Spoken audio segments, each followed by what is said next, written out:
Bonjour à tous et à toutes.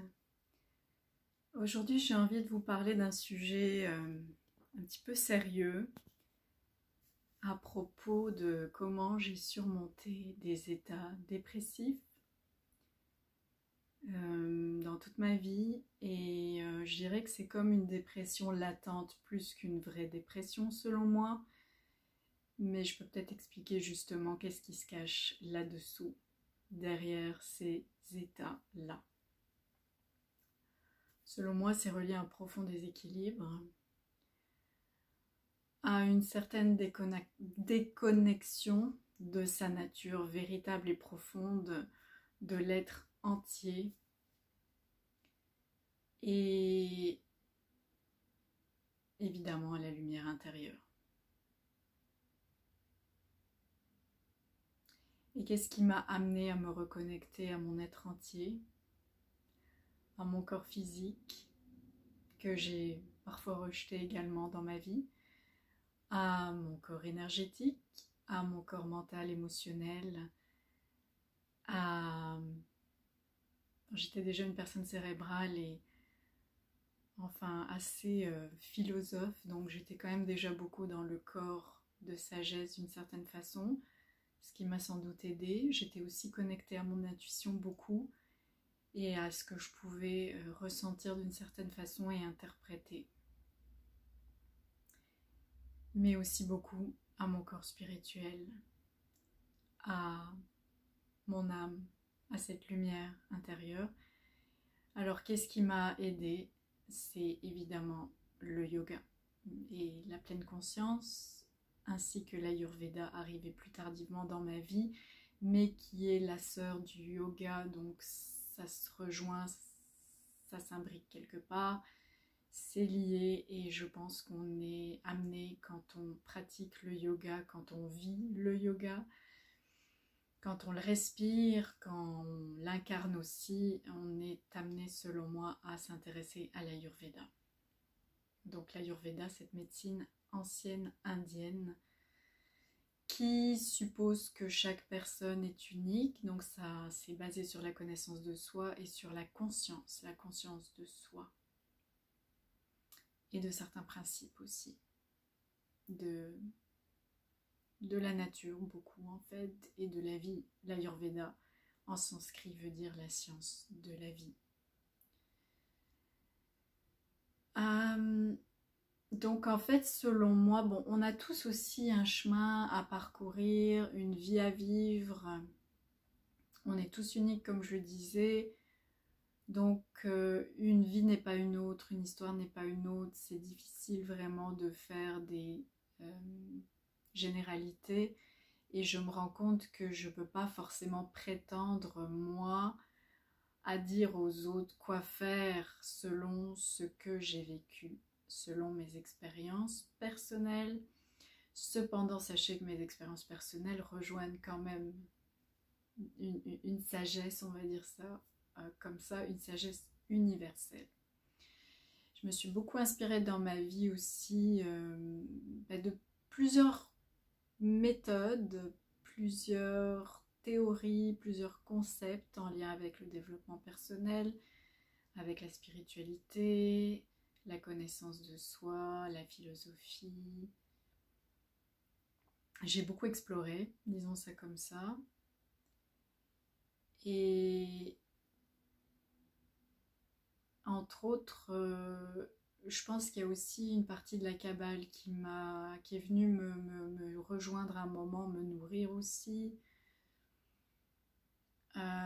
C'est aussi, tout se rejoint selon moi de toute façon. À un moment, il y avait comme un tronc commun et j'y vois vraiment des similitudes avec les chakras, le yoga.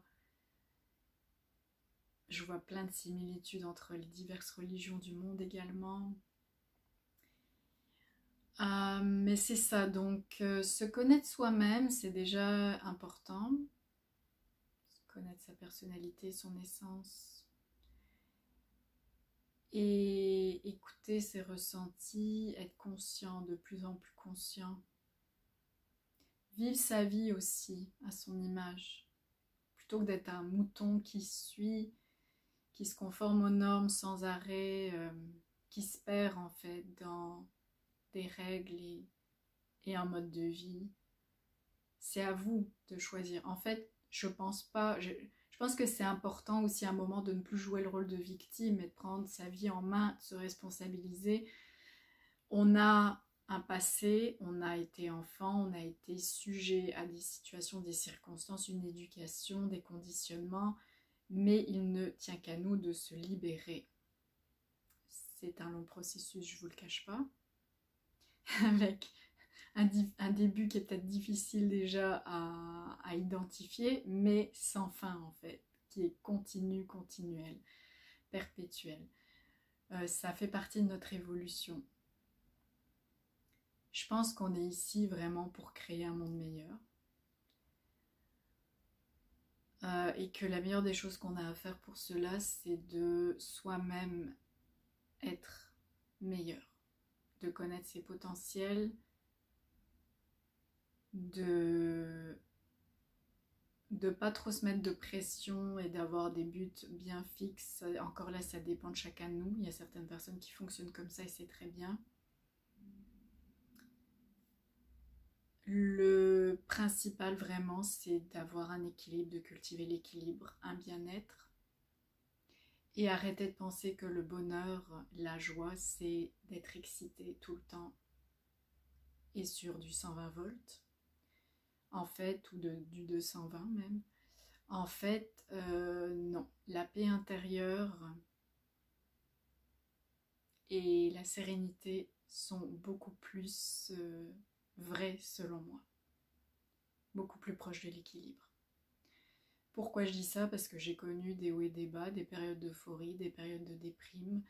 Et souvent, on ne peut pas maintenir une période d'euphorie, de high, sans qu'il y ait une chute qui est plutôt difficile. Je ne vais pas vous parler encore des hormones, des neurotransmetteurs dans le cerveau, mais on a quand même une chimie du cerveau qui demande un certain équilibre. Et ce n'est pas en étant toujours sur la dopamine ou l'adrénaline que notre organisme peut bien fonctionner et qu'on peut avoir une bonne santé et un bien-être sur le long terme. Alors, quels sont mes moyens pour me sentir bien équilibrée, quelles que soient les saisons, quelles que soient les circonstances de la vie et peut-être les stress, les difficultés? Une routine, une constance, une régularité dans mon bien-être avec l'Ayurveda. Et l'Ayurveda, c'est 6 piliers. C'est une alimentation riche, variée, appropriée aussi à sa constitution ayurvédique. C'est aussi le sommeil de qualité, et évidemment en quantité suffisante. C'est le mouvement, l'exercice. On sait quand même que la sédentarité est très nuisible à notre santé, à notre bien-être. C'est aussi la méditation. C'est les soins personnels. Il y a certaines pratiques ayurvédiques que l'on peut mettre en place chaque jour pour, en fait, je vais dire, améliorer ou optimiser l'essence, nos portes de perception vers l'extérieur. C'est certain que ça nourrit notre intériorité. Et qu'est-ce qu'on a d'autre? Est-ce qu'il y avait ces 5-6 piliers? Enfin, écoutez, là, le dernier m'échappe. Mais en tout cas, moi, dans ma vie, c'est ce que je mets en pratique. Et ça ne veut pas dire que je suis fanatique et que je me prive de manger certaines choses et au contraire, en fait. Mais c'est vrai qu'en adoptant un mode de vie sain, on se fait du bien et on en redemande et on n'a pas besoin de se forcer ni de se priver. Donc, il y a aussi les émotions saines, en fait, comme 6e pilier qui est très important. Et ça aussi, j'ai beaucoup appris pour pouvoir mieux vivre.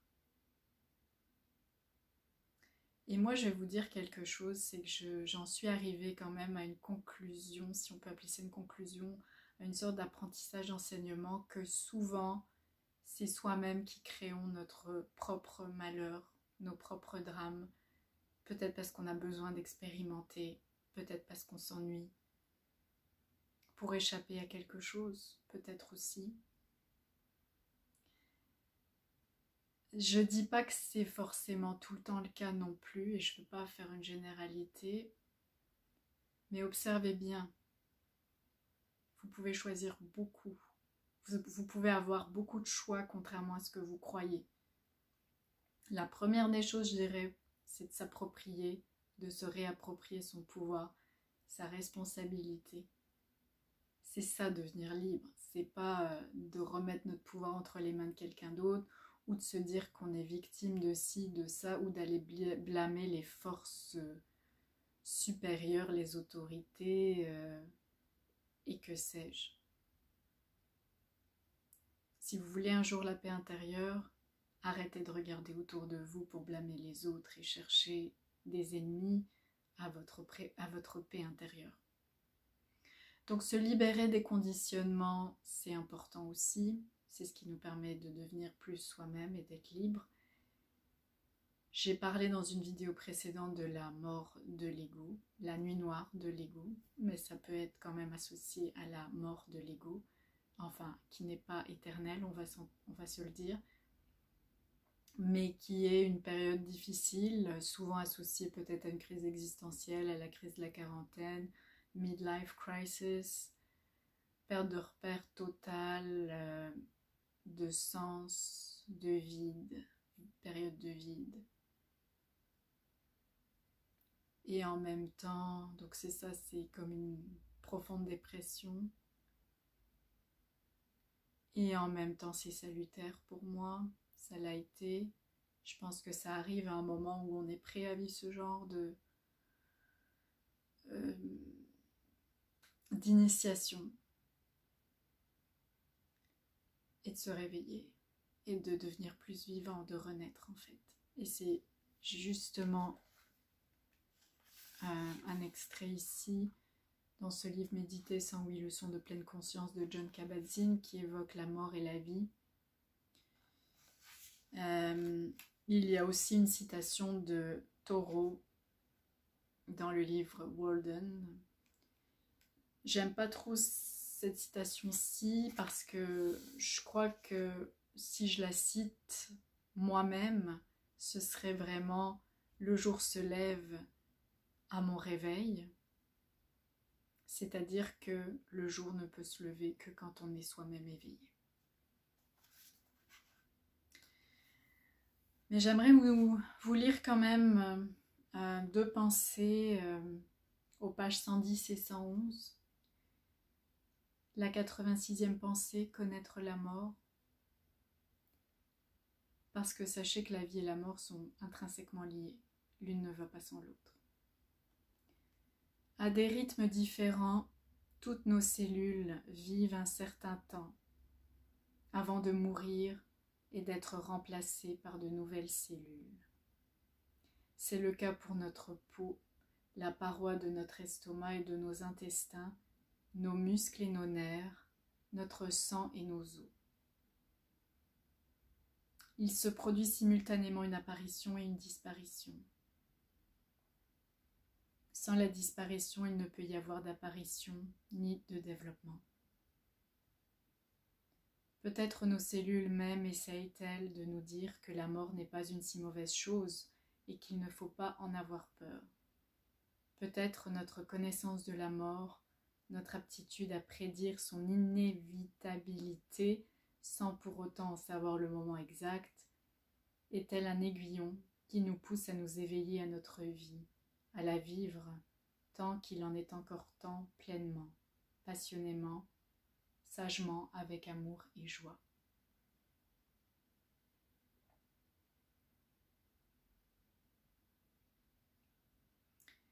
87e pensée intemporelle.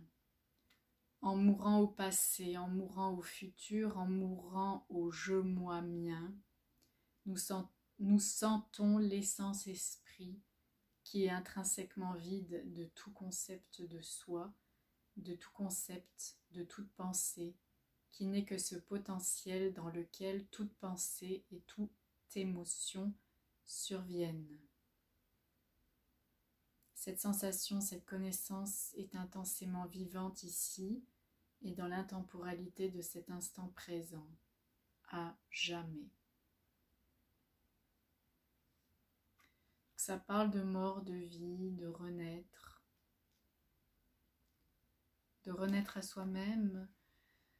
Quand on a vécu parfois la perte, le deuil, une profonde dépression, on a des capacités de résilience et on peut se faire aider par d'autres personnes au besoin de la manière la plus adaptée pour nous.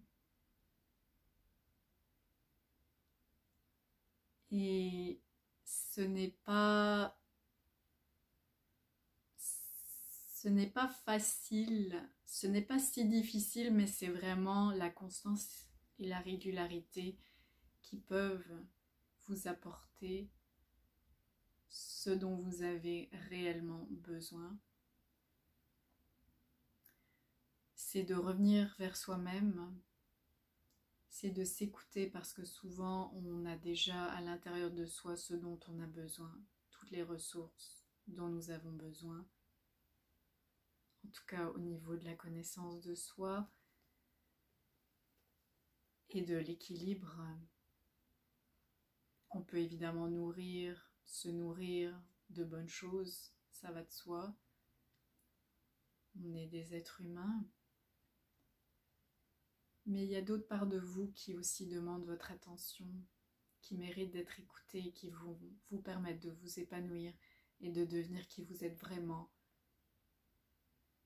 de refléter qui vous êtes aussi dans le monde et d'éclairer à votre manière.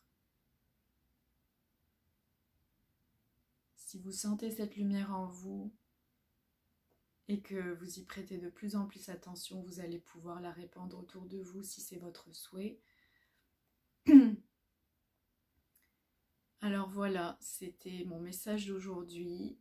J'espère que ça vous apporte au moins de l'espoir, sinon du réconfort, ou même que ça confirme ce que vous-même vous avez vécu, votre expérience. Et de savoir qu'on n'est pas seul sur le chemin, ça peut aider. Donc c'était ce que je voulais transmettre aujourd'hui. Namasté.